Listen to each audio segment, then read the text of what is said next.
भारत में किसी भी विश्वविद्यालय या महाविद्यालय में असिस्टेंट प्रोफेसर बनने की नियमावली विश्वविद्यालय अनुदान आयोग जारी करता है। 2016 में एक रेगुलेशन आया था, उसका परिवर्तन करते हुए 2018 में फिर विश्वविद्यालय अनुदान आयोग ने परिवर्तन किया।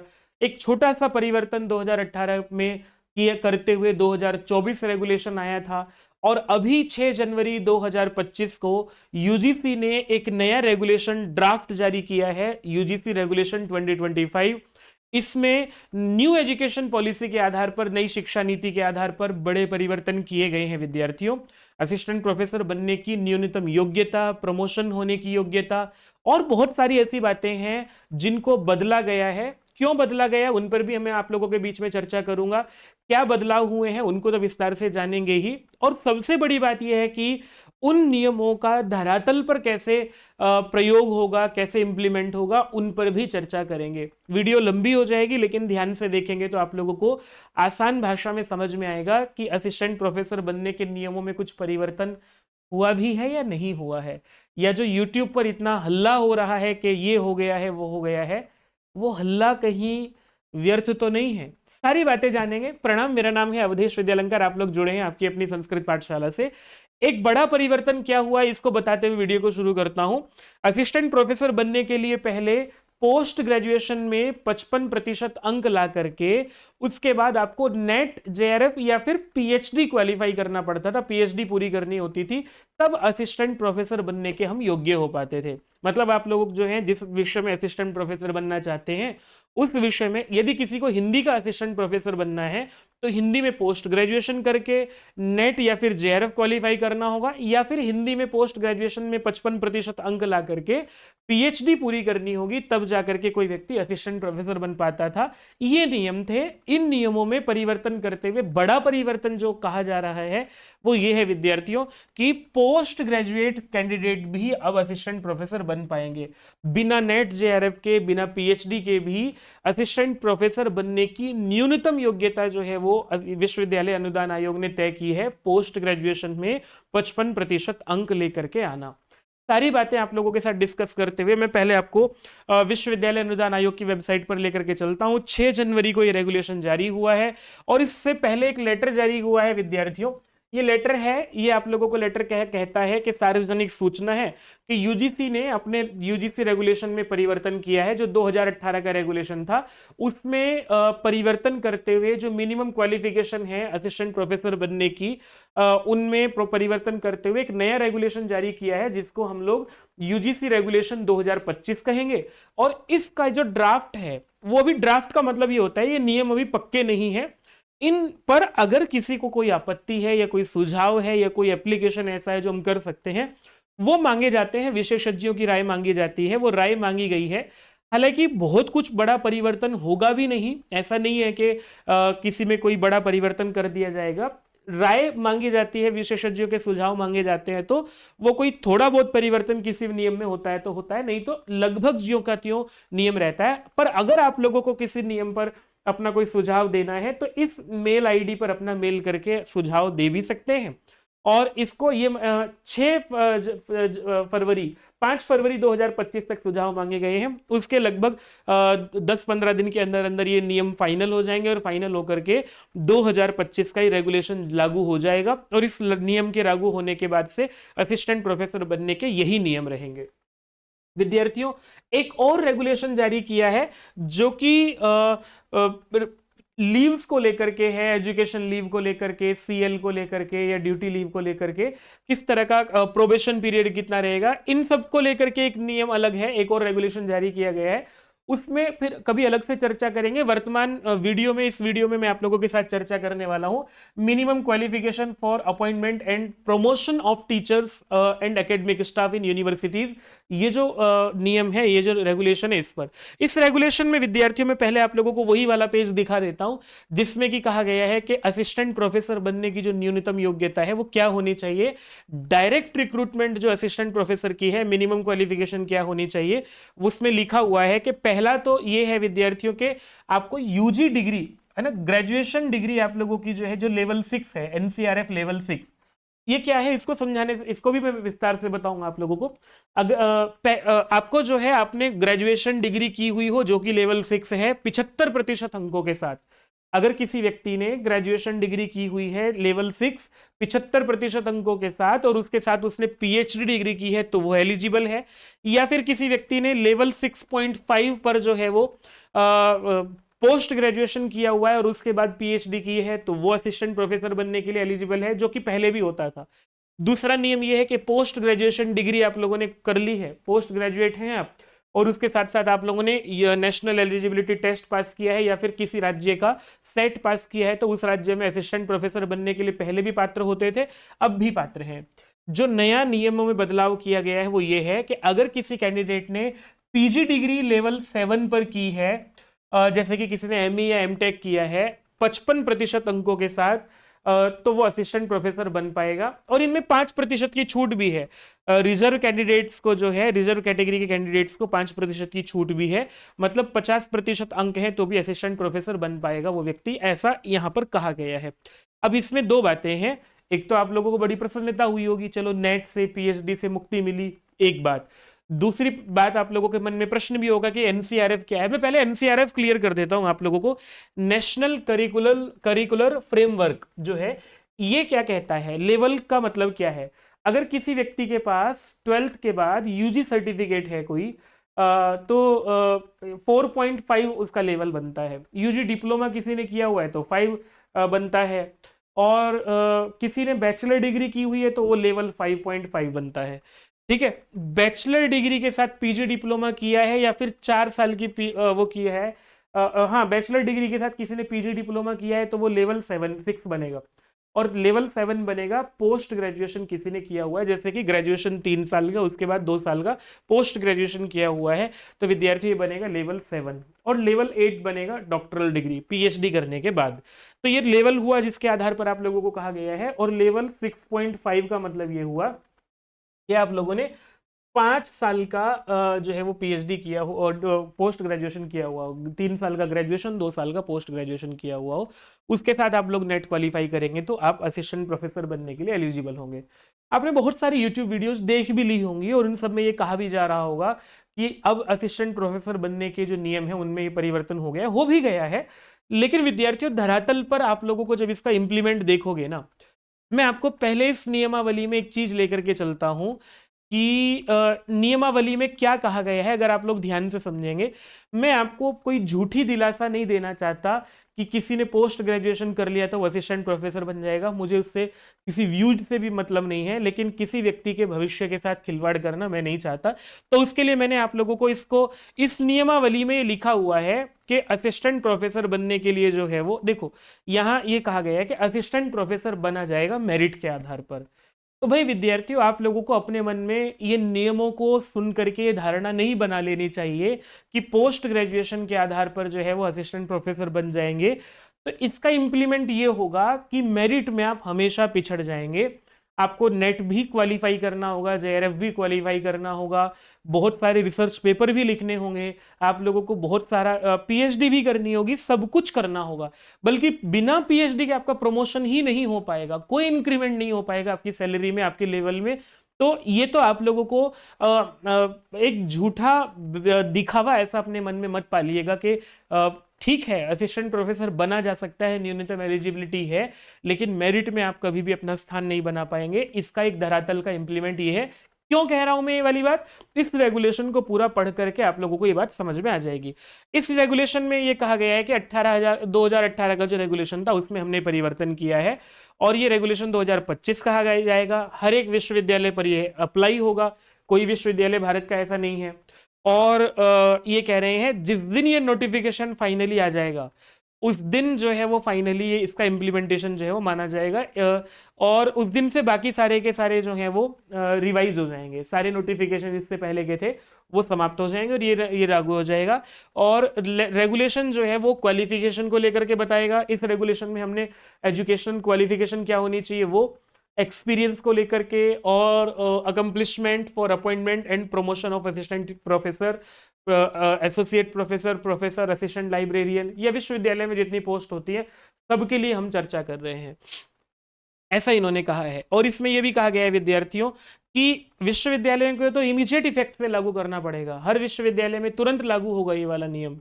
लेकिन उसके साथ साथ जो अदर हायर एजुकेशन इंस्टीट्यूट्स हैं, जैसे कि कोई लोक सेवा आयोग है, जहां जो नई वैकेंसीज निकलनी है, ये मान करके चलो वो नई वैकेंसीज भी जो है वो इसी रेगुलेशन के आधार पर निकलेंगी।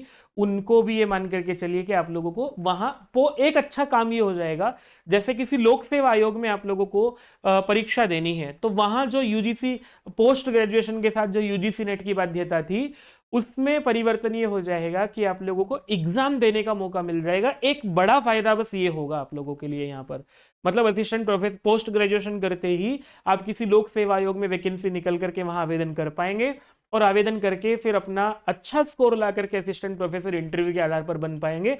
ये प्रक्रिया में जरूर होगा, लेकिन आप लोगों को फिर धीरे धीरे पीएचडी जरूर करनी पड़ेगी।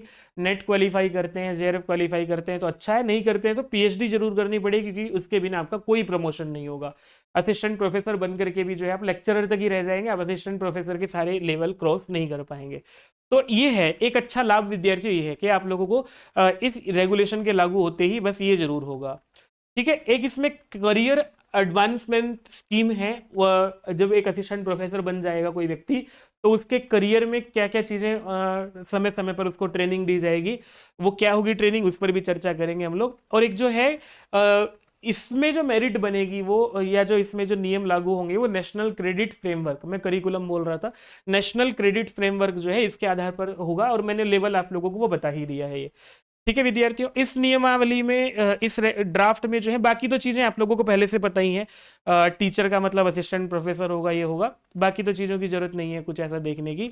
देखो एक चीज यहां पर लिखा हुआ है कि जनरल कंडीशन ये है रिक्रूटमेंट एंड प्रमोशन को लेकर के, the direct recruitment to the post of assistant professor, associate professor, ये सबको लेकर के जो है वो इन रेगुलेशन के अंडर रहेगा। The discipline subject chosen in 4 year. अच्छा एक चीज, एक नया परिवर्तन ये हुआ है विद्यार्थियों कि आप लोगों को, जैसे किसी को हिंदी का असिस्टेंट प्रोफेसर बनना है और उसने ग्रेजुएशन या पोस्ट ग्रेजुएशन किया है किसी दूसरे विषय में, उसने पोस्ट ग्रेजुएशन किया है साइकोलॉजी में, और उसके बाद अगर उसे ऐसा अवसर मिल जाता है, मैं एक उदाहरण दे रहा हूं, हालांकि ये लागू नहीं होगा, लेकिन उसे ऐसा अवसर मिल जाता है कि वो पीएचडी हिंदी में कर लेता है, तो फिर जो है विद्यार्थियों पीएचडी हिंदी में करने का मतलब ये है कि फिर वो पीएचडी में असिस्टेंट प्रोफेसर बनने के लिए एलिजिबल हो जाएगा। पहले नियम ये था कि आपका पोस्ट ग्रेजुएशन और पीएचडी दोनों सेम विषय में होनी चाहिए। अब ये है कि आप लोगों को जो है वो पीएचडी जिस विषय में उसमें असिस्टेंट प्रोफेसर बन पाएंगे, ये लिखा हुआ है। आप लोगों का जो है 4 साल का अंडर ग्रेजुएट, 2 साल का पोस्ट ग्रेजुएट, अगर ये किसी और डिसिप्लिन में है, किसी और सब्जेक्ट में है, और उसके बाद आपकी पीएचडी किसी और सब्जेक्ट में है, तो कह रहे हैं कि PhD shall be considered eligible for appointment as assistant professor. तो पीएचडी जो है असिस्टेंट प्रोफेसर बनने के लिए कंसिडर की जाएगी। मैं आप लोगों को इसका एक उदाहरण भी दूंगा, जैसे कि अभी बीएचयू जो है, बीएचयू ने अपना एक वो निकाला है, आज जो बीएचयू ने पीएचडी के लिए जो निकाला है डेटा विद्यार्थियों, उसमें इसका इंप्लीमेंट किया गया है। मैं आपको दिखाता हूं यहां से।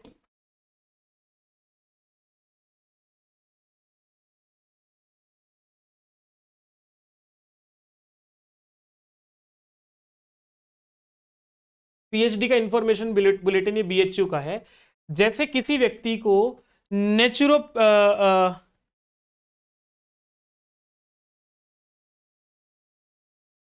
हाँ, देखो किसी व्यक्ति को रेडियोथेरेपी और रेडिएशन मेडिसिन है, इसमें पीएचडी करनी है, तो इसमें पीएचडी करने के लिए फिजिक्स वाला भी एलिजिबल है, साइकोलॉजी वाला भी, सोशियोलॉजी वाला भी एलिजिबल है, साइकोलॉजी वाला भी एलिजिबल है, होम साइंस वाला भी एलिजिबल है, बोटनी वाला भी एलिजिबल है।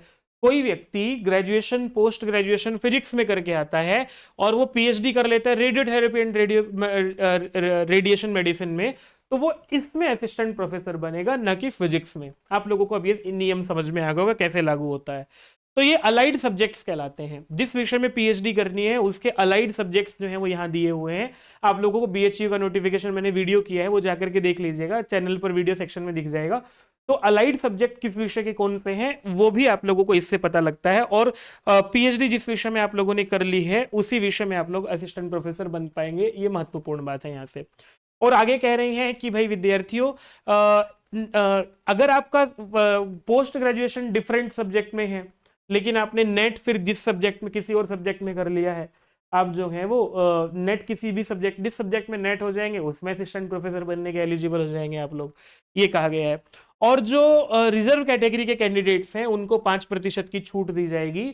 एलिजिबिलिटी जो, जैसे पोस्ट ग्रेजुएशन में 55% अंक होना चाहिए, तो उसमें 5% की छूट दी जाएगी, ऐसा कह रहे हैं ये। ठीक है विद्यार्थियों, और ये कह रहे हैं कि अगर कोई विद्यार्थी, देखो एक अच्छी बात ये है, आप लोगों की मेरिट बनेगी, और मेरिट में बहुत सारी चीजें हैं। न्यू एजुकेशन पॉलिसी जो है वो बहुत सारी चीजों को कवर कर रही है।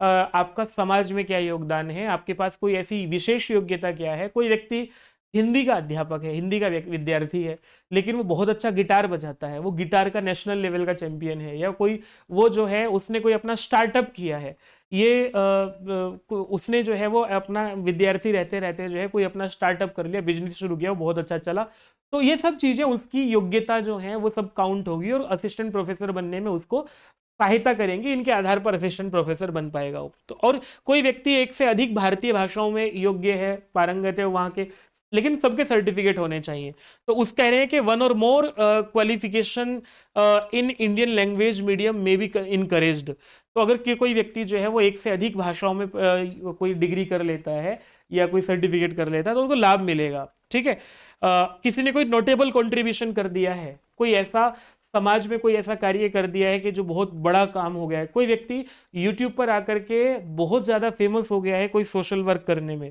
तो ये सब उसकी कंसिडर की जाएंगी, ये बात जरूर कहा जा रहा है इसमें। ठीक है विद्यार्थियों, ये नोटेबल चीजें सारी की सारी आप लोगों को कही जाएंगी।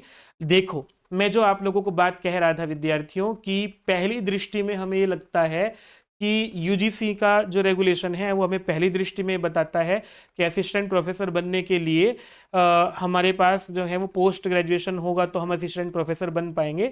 यहाँ जो 55% पोस्ट ग्रेजुएशन लिखा हुआ है, लेकिन इसके लिए दूसरा नियम जरूर पढ़ लीजिए आप लोग, PhD degree shall be a mandatory qualification for promotion to assistant professor academic level 10-12, क्योंकि जब आप असिस्टेंट प्रोफेसर बनेंगे तब आप एकेडमिक लेवल 10 पर होंगे, और उसमें आप लोगों की जो सैलरी बनेगी असिस्टेंट प्रोफेसर बनने के बाद, फिर आपके इंक्रीमेंट लगते हैं, है ना, साल सब में 2 साल में, समय समय पर आपकी योग्यताएं जो हैं, बिना पीएचडी के आप लोगों को इंक्रीमेंट पहले भी नहीं मिलते थे, अब भी नहीं मिलेंगे।